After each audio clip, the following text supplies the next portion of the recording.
F sharp. That's a F sharp note. Do it again. Welcome to the podcast. So silly. I know.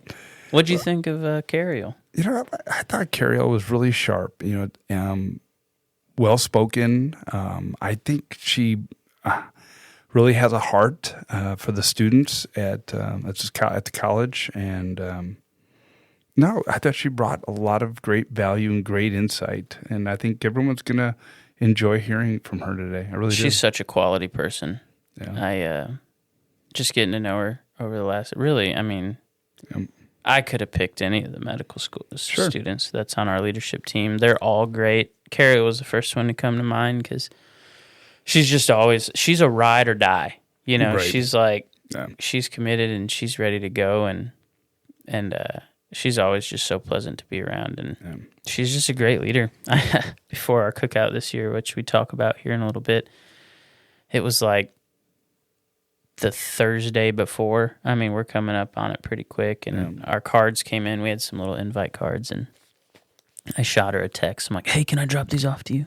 She's like, absolutely, hurry up. Here's the, you know, and she just made it happen. So, you know what I did? I mentioned in the podcast, and people will hear that I mentioned that is after Thanksgiving, but actually this will be aired prior to Thanksgiving. Yep, day before. So we can just say Happy Thanksgiving. Let's go. Happy. Food is Happy Thanksgiving. You can smell it through the microphone. Because it's in 24 hours. You guys have always hosted Thanksgiving, so this might be an irrelevant question. But unless there was Thanksgiving feasts that you've been a part of, is there any dish on Thanksgiving that you wish could just die? Yeah, like the broccoli cheese deal, whatever that broccoli. with the breading on top of it? Yeah, that casserole could just go away, but it's a fan favorite with my girls. And Are you serious? So you guys still make it? Yeah, I can't get rid of that one. There's nothing I can do to get rid of that one. Thing, it tastes like, I'm glad you brought it up because I forgot about it. But you're right. It literally tastes like if you heated up frozen vegetables. Yeah. And then cheese. Just put breadcrumbs on it. Yeah. And they love it. And that's the one I refuse to make. I make everything else in the meal. I'm like, no, I'm not making that because I ain't eating it. So you're on your own. But yeah, that's the one thing. So you guys heard it here. If you want to surprise Here's the deal. Tim Homa with a casserole, right, okay. There you go. That and deviled eggs. Can't stand them. Cannot stand deviled eggs. And here's the deal. People love that about me, and they will bring them to me because they know how much I hate them. Oh, I can only eat scrambled eggs. Dude, deviled eggs are I can only eat scrambled eggs. I will lose my... You'll get a kick out of this. Allison's family, on her mom's side, they don't want to give the devil any credit, so they call them angeled eggs. Oh, well, to me, they're deviled eggs. They're that bad. Yeah, they're from awful. the devil, that's for certain. You want to intro us? Hey, this is the 61st Minute, a podcast of Community Bible. I am Tim Homa, your host, and I'm with my co-host, Nick Kerouac. And here we are in the latter part of November, the day before Thanksgiving. It's good to be alive. Also, there is a Thanksgiving song. What is it? It is... We talked about the fact that it's not Brandon Heath, is it? I don't know. You don't know because you don't know the Thanksgiving song. I'm about to look it up. Okay. We were talking earlier about the fact that there might be a Thanksgiving song, but we don't know what it is. So if any of you know what that Thanksgiving song is, send us. Email Ben us, Rector. Pop on Facebook. And The Thanksgiving song by Ben Rector. He released it in 2020, and it made me cry. Are you kidding me? I teared up. It was, to be fair, it was the year my grandma passed away. And here I am laughing because you teared up because I thought there was something in it. It's okay. Oh, man. Yeah. Sorry. What's it like being a jerk? Yeah, pretty good right now. Feeling pretty low on the old spectrum. Well, we're excited about inviting the culture of invitation in as we end this intro with Tim feeling awful, and it's fine. And I teared up as we dive into this podcast today, and you might feel led today to think of someone who may not be able to have a Thanksgiving meal tomorrow, and you might feel led to invite them. And we're going to encourage you today to reach out, invite somebody to a meal. Invite somebody to Thanksgiving or over the weekend and begin to build a relationship. Absolutely. All right. Enjoy it. Enjoy it. We are so glad that you're listening to our podcast, but before we continue, we have an announcement to make. On November 3rd, we rolled out our new Live Beyond campaign, encouraging us to live beyond our own capacity in generosity, as well as God's mission for us and our church. In this Live Beyond campaign, we're making some concerted efforts to reach those in our community and make some much-needed upgrades to our East Campus. We've asked all of our staff, our members, and regular attenders to pray, plan, and make a pledge for what they can contribute to this vision. You're not going to want to miss December 15th because that's going to be a big celebration service where we will bring all of our pledges and one-time gifts that morning to Community Bible. For more information on this event, go to communitychurch.com/livebeyond. Again, that is communitychurch.com/livebeyond.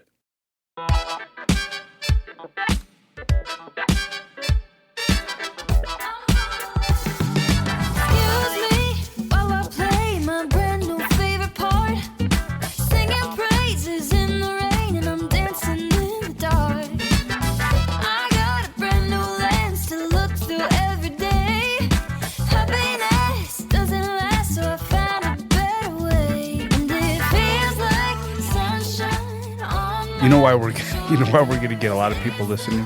Why? Exactly. That's why she's here. Kariel. That's exactly That's why right. she's Cool here. They don't listen to us. If it's just him and I, they don't listen. 44 people listen. Hey, that's pretty good. I listen. We've had- 43 I've people listened to listen. them all. The 44th one cuts us off halfway. What is that Was that about? just what was You the can- high one with Cecilia? Cecilia Calloway. What did we have? How Oh, many? I thought that was week 1. 86. 86. Week 1 we had one, but you never. I you was on never, week 1. Yeah, you can take credit if you want, but you never use week 1 because it's something Yeah. fresh and new. So Yeah. someone dips in for the first time, and so week 3 was Cecilia Calloway, and we got a decent amount of listens, and then Yeah. me and you talked about how happy we are Christmas is coming, and no one cared. No one cares. Nick, they did don't Nick like tell Jesus. you that I you have to listened to sing that. our way into this episode? You're going to have to sing the Thanksgiving song into it. Oh, I don't wait, know I don't the know the Thanksgiving Thanksgiving song. song. I don't think there is one. I was That's down, all I was but- going to see if she knew one because we don't. She was ready to get after it. Let's go see if she'd fall for that. You don't want me to sing, but I will. We've been doing that, and he even said last week. Is I it- don't want to sing. That's chicken. I know that's as close as I can that's think not of. a turkey. Chicken, turkey, same thing. There's got to be. Is there? When does Hanukkah start? I don't know. The only Hanukkah one I know is Adam Sandler. I know that's what I'm saying. That's probably the only one, the closest thing to Thanksgiving. So, all right, That's a are we mess. ready to go? Yeah, we're ready to go. Let's. Why don't you grill Kariel like you did all those other students at the bonfire? Right? So on Tuesday night at the bonfire for the med students Bible study, I interrupted every conversation just because I wanted to get to know everybody. So, We love it. yeah, and so Kariel, what I just did, I went around and said, "Tell me who you are, where you're from, how long you've been at the school." You know, all that. I found out a lot of people were engaged or had their boyfriend there or they were new there or whatnot. So I'm giving you the floor. Go. Well, I am Kariel Thornton. I am originally from Springdale. This is my second year at the medical school. Been a community Bible since January-ish, I'd say. What else do you want to know? I like questions. I think that's, let's see. How'd you hear about Community Bible? Yeah. So I started coming to Goodco at the invitation of Alaire Love, and I was actually at a different church, and then didn't know it was associated with Community Bible. Like Nick was on sabbatical, and so didn't even know that I thought it was student led until he came, and then I was like, oh, and then I heard about Community Bible and realized that I did not have the time to invest in two separate communities, and so I had been consistently going to Goodco and was like, hey, let's switch and start going to Community Bible. I was surprised that you said that Nick was on sabbatical. He's had like 3 over the last 4 years. So, wow. You know, we used to call Frankie the pastor vacation. That's a true story. Even though That's not a bad way to be known. Right? I was cool with it. Kariel, thanks for doing that. By the way, we also have with us today our associate pastor, Frankie Post, and so we're a full house today. full house Nick. today, which we're also for the first time pre-recording before a Sunday. that the podcast is on due to the holiday of Thanksgiving.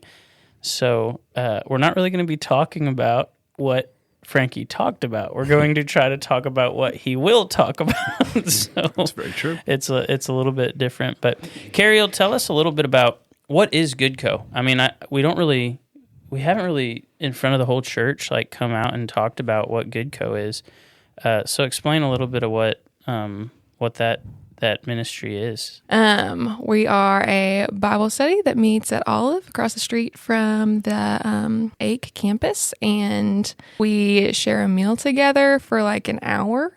Just chat it up, talk about all the things that are going on in life, and then for another hour we open up the Bible and talk about the Word. And we have some like discussion questions that we work through and split up into different groups every week. So you're always kind of meeting someone new, getting to talk to someone new from a different perspective. So the reason, when did I text you to be on the podcast? A couple of days ago. It was a couple of days ago. I was just thinking, just talking with Frankie. Frankie, I want you to talk a little bit about your sermon, but you're going to go into the importance of a culture of invitation. And the reason I wanted Kariel to come on is really we started, so Good Co started 2 years ago. Allison was working up at the medical school, and I was working out in the gym one morning, and the girl who invited Kariel, Alaire, she was working out as well, and she had a T-shirt on. She went to John Brown University. And for a little while there, I was sitting there in that gym, and I was just thinking, man, there's not really anything. It doesn't seem like there's anything going on at this campus. And there's this one spot in Fort Smith, which is the medical school, where all these students come in, and then they're about to go all over the country, all over the world to work as physicians. And I'm like, man, what an opportunity there is to develop a biblical community of believers to go out and, continue to impact the world. I ended up deciding, hey, let's start a Bible study. Get some med students that were already attending here. Alaire jumps in, and it kind of starts growing from there. But Kariel, her class, she stepped in really this last year on the leadership team, her and a few others, and they went out and started inviting their friends. We don't market it much. There's not like there's posters all over campus or anything. It's really just gotten by word of mouth through Kariel and her peers. And really, it's been awesome. I pulled them together before the semester started this year, and I said, hey, this is going to be as successful as you guys want it to be, and how much? And they were like, let's get after it. We had over 60 kids show up, or 60 med students show up to our cookout at the beginning of the year. And last year, our consistent number was probably at the high about 18 med students. And we've been consistently hitting 30 this year. And it's not anything I'm doing. It's Kariel and her friends that are out there inviting people. So, Frankie, tell us a little bit about culture of invitation. Why is it important? I mean, what's significant about why we need to invite people to church? Yeah. I think the heart of that question is that we want people to experience what we have experienced in a relationship with God, in a relationship with Jesus. And so to open our doors to the church, to open our hearts to people to come in, is just simply to share that. And that's the gospel message, and that's what we're called to do.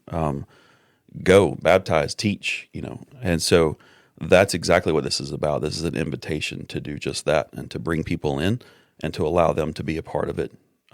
Open arms, and open hearts for them to be a part of it, just like we have been a part of it, and to experience what we have experienced and to celebrate that together.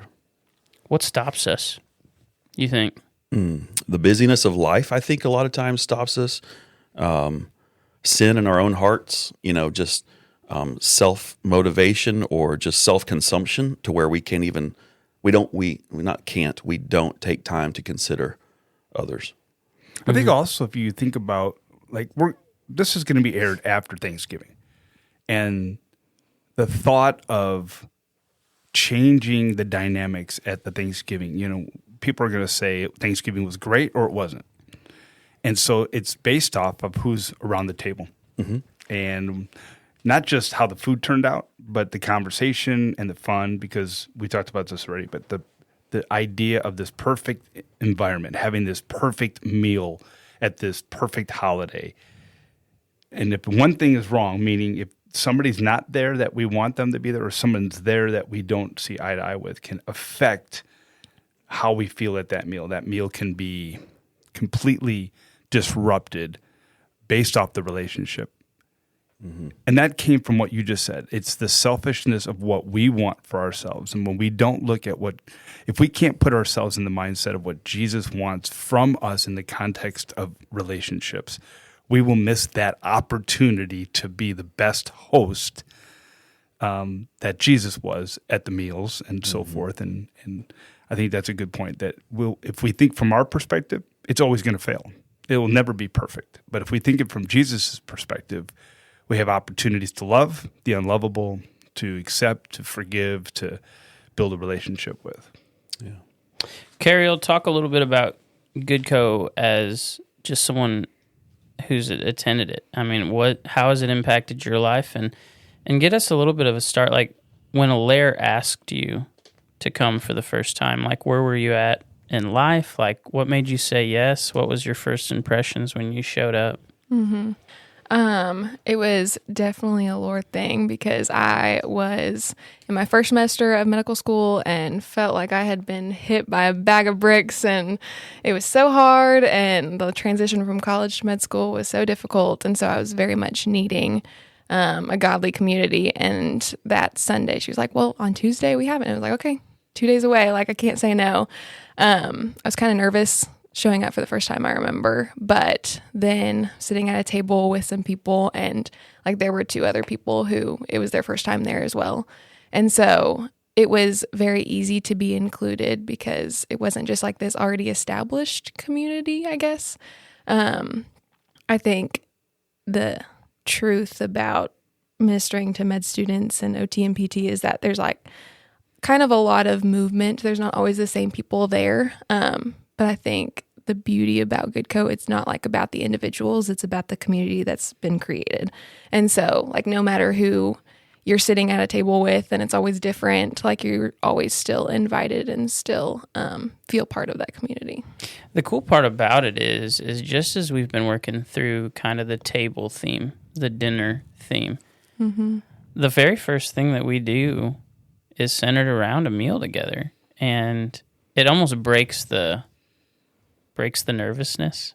For sure. You're not just like thrown into like opening up and talking about the word, and maybe like, that can be more of an intimate conversation, but instead you like start with a meal, start about like crazy things that are happening in your life, and then like gradually work into that, and it feels more natural, I guess. And then August comes, so you've been involved, and then August comes around, and we kind of have the conversation of, okay, where's this going to go? We just really weren't sure how it was going to look. Mm-hmm. So what happens in you and your other med student peers that you're like, let's get after that? I'm here at the office all the time. I'm not on campus to see how you guys do it and what that looks like. But how did that grow just in front of your eyes? I really feel like the beginning of the year cookout that we had, that so many people came to, free food, I gotta say, it is a big draw. And then that's where got to talk to people, and a lot of first years came and able to establish relationships there, and then say, hey, like next week we're doing basically this, and there's going to be free food again, and we're going to open up the word, and like, I would love to see you there and continue on with this relationship. I think it was like that beginning of establishing the relationship, and then getting to invite people and get to grow that. Every now and again we'll get some students there that are like, man, I've heard about this on campus. I mean, has there been discussions about it in classrooms, in the hallway, anything like that you've noticed? I mean, yeah, like just today I was like walking from the library, and there were 2 girls who go to Goodco sitting at a table in the atrium, and I just like came up and talked to them. And if we didn't have Goodco, I would have no reason to go up and talk to them, right? And so there are relationships that have been built, and we're not only, enjoying each other's company at Goodco, but we're talking in the atrium. And I think it's about building relationships there, but then continuing them on in the school. And so people hear about it through that. So one thing that's cool about it, Frankie, that I want, just kind of where you're going this Sunday, the simplicity of just how Kariel and her friends were able to catch a hold of something And just it's just authentic invitations to come and know Jesus. Mm-hmm. How do we overcomplicate it so much at church? That's a good question, because as she's talking, I was sitting here thinking about that's what we do on Tuesdays. The last Tuesday of the month was Celebrate Recovery, right? We do Taco Tuesday, and we provide it free. I mean, I factor it into the CR budget. But every time we do that, it's people for the very first time coming and getting, loading up on tacos and nachos and stuff. And you're right. Like, how do we miss that? Because it's so simple, and it is a beauty to it. I start off the sermon, and it's in those notes of my best memories of a Thanksgiving are with my grandma and grandpa Post. And relentlessly, they invited everybody, always. My mom always did this family photo out in the yard, and no one wanted to participate in family photo for that. But we all came together on this little hilltop, and now we all, love those pictures because we can look back and see everybody together. But my grandparents were always inviting everybody. And when I mean everybody, I mean divorced aunt and uncles. And the divorced aunt is there, or the divorced, the no longer technically an uncle is present. He's there. And we're like, it doesn't matter. We're family, and we're having a meal together. The next door neighbor lady, I remember I'd walk with my grandma over to take her a plate. My grandma's old coworker, she was a cook at IC for almost 50 years. My grandpa was the custodian there for 50 years.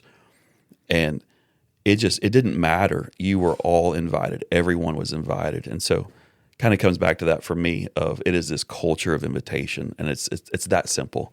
I want you here. Come and be a part of this with me, because this is what I'm experiencing. I've got a question, and I'd like to hear from both you guys, but what is it about a meal that allows for walls to be broken down and, barriers to be removed? What is it? I mean, obviously, when you're a college student, you can make 14 different types of ramen noodles, and you can come up with ways to, create creative pizza toppings and whatever, because that's the college meal. But when you get together, like you've mentioned twice already, they love coming out for food. But why a meal? Because we're talking about dinner with Jesus, and he had significant conversations with significant people over a meal. And this wasn't a meal at a table. It was sitting on the ground. It was in the dirt. And it was with your hands. There was no utensils. It was just raw as you can get to eat, but significant conversations. So why do you think meals break down the barriers in relationships and in conversations?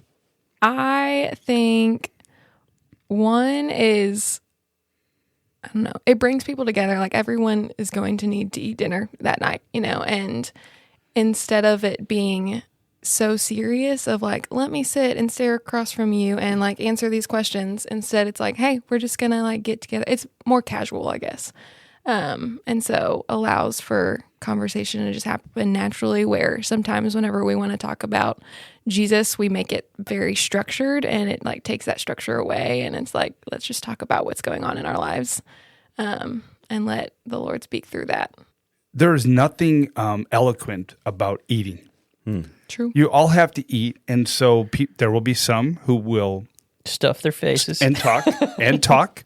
Some will try to look prim and proper, but yet a food will come out of their mouth by accident, or it takes away the expectation of having to put on a mask or be somebody they're not, and it allows them to just freely say, "Hey, we're having a meal."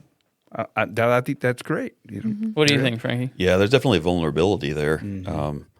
I'm thinking through the lens of who's Jesus' audience in the first passage we're going to talk about, right? Luke 14. And so those are the prim and proper types that are sitting there. And so, yeah, there's this eloquence about them and the posture and stuff, I assume. But yeah, also the reality of everybody has to eat. And so here's this opportunity to do that together. I mean, I think they both kind of... When you think of enemies, right? Because even Jesus talks about, loving your enemies. It humanizes people, if you really think about it. Like, let's just take, for example, you have the war in Ukraine right now, the Russians versus the Ukraine. Both sides who are killing each other, but they both have to eat. Imagine if they would just sit down and have a meal together. It would be hard to hate someone after you realize you humanized them, because you see it all the time too, of like, maybe instead of whether it's the political aisle, whether it's a gap that we have with other faith groups that are, there's high tensions and stuff. What do you usually do to have a civil, real conversation? Sit down and eat something together. It's hard to have an argument when you got food in your mouth. Exactly right. Well, wasn't it World War I and the trench warfare where on Christmas morning they paused and the outcome of that was that the soldiers or the generals did not want that to happen. The officers, it scared them. It scared them because they're like, if you humanize the other side, we lose control. Yeah. So to come back to your point of the humanizing of, we all have to eat at some point. We have to eat something. Even POWs, I think they still provide them a meal. Right? I've had some really tough conversations go in a great direction because they were at a meal. It just kind of, the expectations are restrained and there is openness and there's just, I think you use a great word, Frankie, vulnerability. We can become vulnerable, but we can be honest and we can be at peace in the conversation. So it's not the high tension of a confrontation. Now it's simply two people having a meal, having a conversation. As you were talking, Kariel and Frankie, I feel like I throw out a lot of invitations when it comes to church, but they're cheap. Hey, we'd love for you to come to Community Bible. Or, hey, if you don't have a church home, come on by. And I think that's a great thing to do, but just as you're talking, I'm thinking of, the woman at the well, or other examples of where Jesus has invited somebody in. He served them as well, right?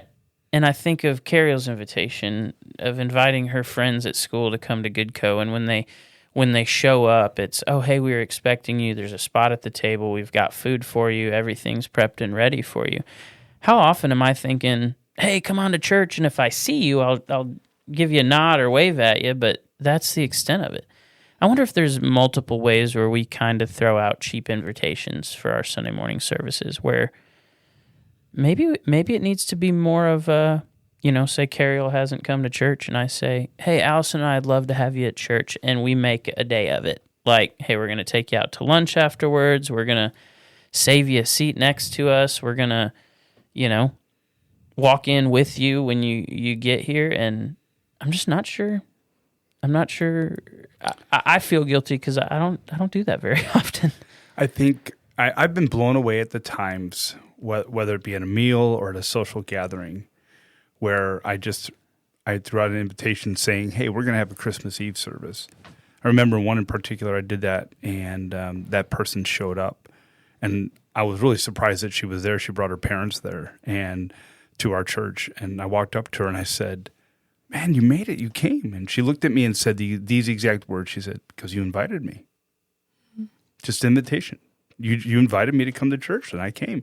And how many times do we have meals with people that don't go to church, don't have a relationship with Jesus, and we just have that opportunity in that vulnerable moment of sharing a meal where we can just say, hey, by the way, we've got Christmas Eve coming. We have 2 services. I'd love to invite you to come. I think we would be more successful in reaching people if we took the time and took advantage of that moment at a meal where we just, the vulnerability of saying, would love for you to come to our church. And maybe cheap invitation wasn't the right. Maybe the invitation with lack of expectation that they'd actually show up. I think we do a lot of that. I think it's a blanket statement we throw out because we think we have to, but in our hearts we think, they're not going to come. Yeah. I also think that I get stuck on, I give a cheaper invitation to someone who I expect not to come, and it's like, oh, I feel like I should, so I say it, but it's like, oh, but they're not actually going to. So I don't go further of, hey, let me go pick you up and, we'll go. Or like, I'm going to be at your door at this time. And I don't know, I guess that requires a mindset shift. I'm not really sure, but. Kariel, how have you seen, we've seen it from the stage of those 1 row of med students on Sunday morning is turned into 2 rows of med students on. Talk a little bit about how have you seen that develop? I think it's by people who are there and then saying, hey, do you want to come with me? That invitation with the expectation. I remember it was a couple weeks ago that one of the girls at Good Co was inviting the other, and I got to see that. And cool to see the, I guess, like legacy of invitation of, it wasn't me who was inviting, it was someone else who had been invited and then was inviting her to church. And she was saying, hey, I leave at this time. Like, do you want to come with me? And those people that come, what are you hearing from them when their first or second or third time? What's the feedback you're getting about their experience at church, at Community Bible? I think it's just good to be known. And so whenever we're already together at school and then, you're coming to Good Co and you're in community with the same people and then coming to church. And I think it's just being strengthened and being known by these people. It's a community. Yeah. It's that community. Because really you have that community. I saw that last night. I saw it in the two groups. Not last night. 2 nights. Tuesday night. When did we? Tuesday night. Yeah. Tuesday night. I saw that on Tuesday night in the two groups that were kind of sitting around the bonfires and just the conversation. You could feel the community. You could feel the genuineness, the authenticity of that, and just engaging in conversation, which was pretty cool. Mm-hmm. Yeah. Where does that kind of fall into where we're going on Sunday? Yeah, so that's kind of how we start off, I feel like, with the Luke 14 passage where Jesus is addressing the host and what it means to open your home up. And then we're going to shift to 22 of Luke, and we're going to see how Jesus is in the upper room with his disciples and how he knows how they're not. I mean, he knows how the next 24 hours of his life is going to go, right? He's God, fully man. So he knows Judas is sitting there who's already begun the betrayal.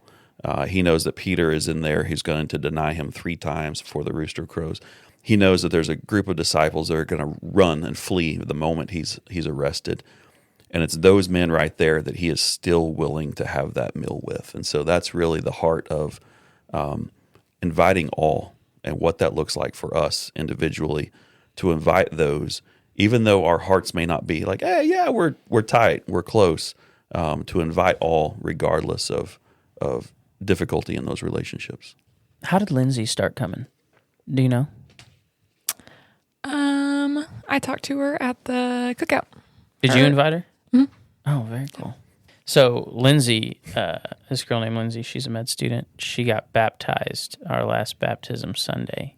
And Kariel invited Lindsay from, you said the cookout, invited her to start coming to Good Co.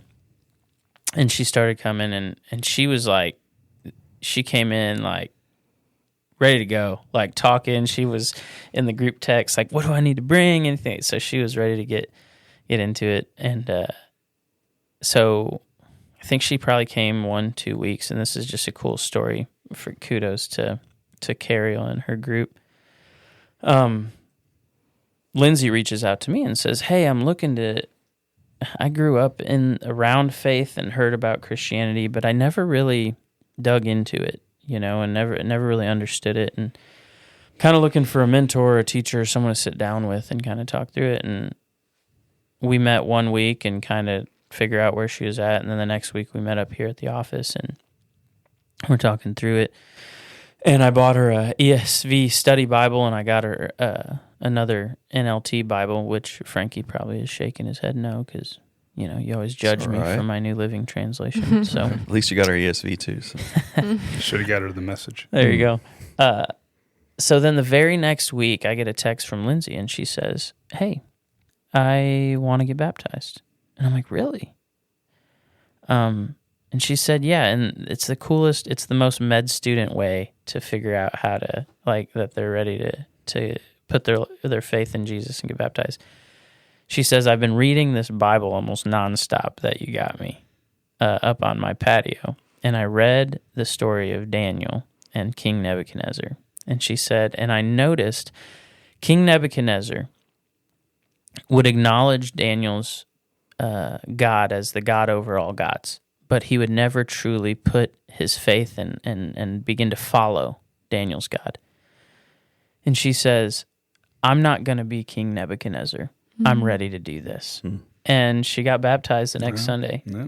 And at the end of the day, unbelievable story. Amazing. Yeah. But it doesn't happen if it doesn't start with an invitation. That's right. Mm-hmm. Yep, absolutely. Yep. So there's one thing that I'm going to take away specifically, especially in light of what we're seeing in the success of Good Co. and in the growth and just the community that's being established. We need to do more meals. I mean, really. Yeah. And it is true because those cookouts, it draws people together. People desire to be in community, but they want to be known, but they want to know other people. And there's probably so many people that are attending that school that have a church background, but just don't know enough. Don't know enough people that have the same faith as they do. And this kind of draws them out in a very healthy way, and it creates the growth that you're seeing, on Sunday mornings and Tuesday night. Frankie, that's all I had on that. That person you don't want to go on that one anymore? No, that's good. I think this hits right onto it. It is good. There was a pause, man. Well, that's dead air. I did it last week too. I said, Chris, is your Christmas tree up yet? My Frankie, Christmas tree the is person who's hesitant.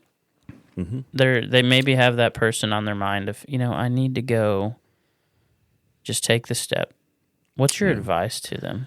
My advice is don't hesitate. If you have that person on your heart, on your mind, God has placed them there, and reach out to them. The worst they can say is no thanks. I mean, seriously.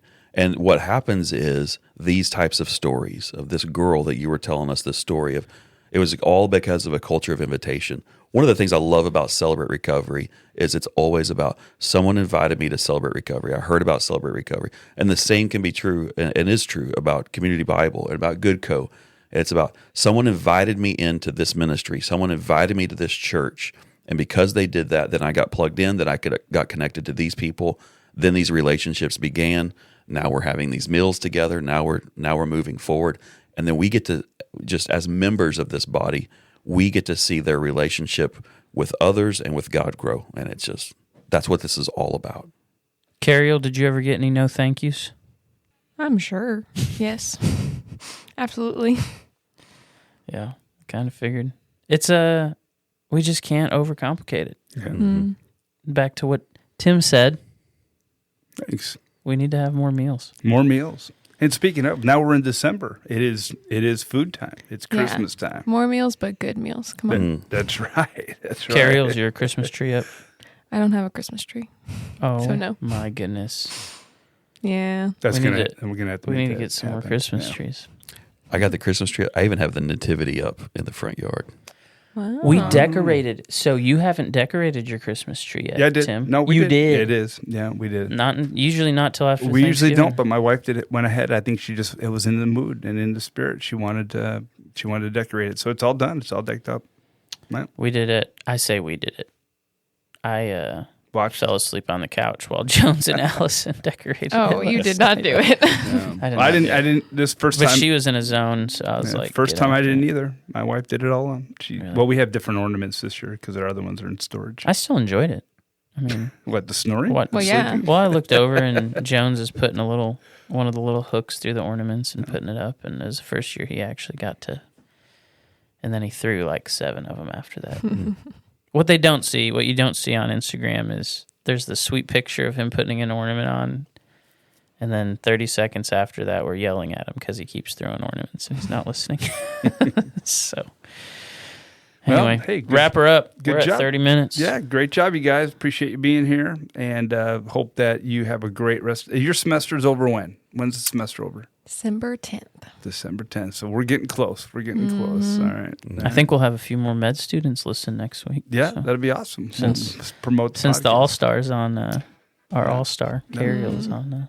Thank No. you, Kariel, so much. Last minute, and it Absolutely. was an honor having you Thanks on for the podcast. inviting me. Yeah, absolutely. Yeah, no problem. Frankie, great having you back. Absolutely. All right, That's see it. y'all later. See you later. Thank you for listening to the 61st Minute Podcast by Community Bible. Our goal is to release a new podcast every Wednesday reviewing what we discussed during our hour gathering the previous Sunday morning at Community Bible Church.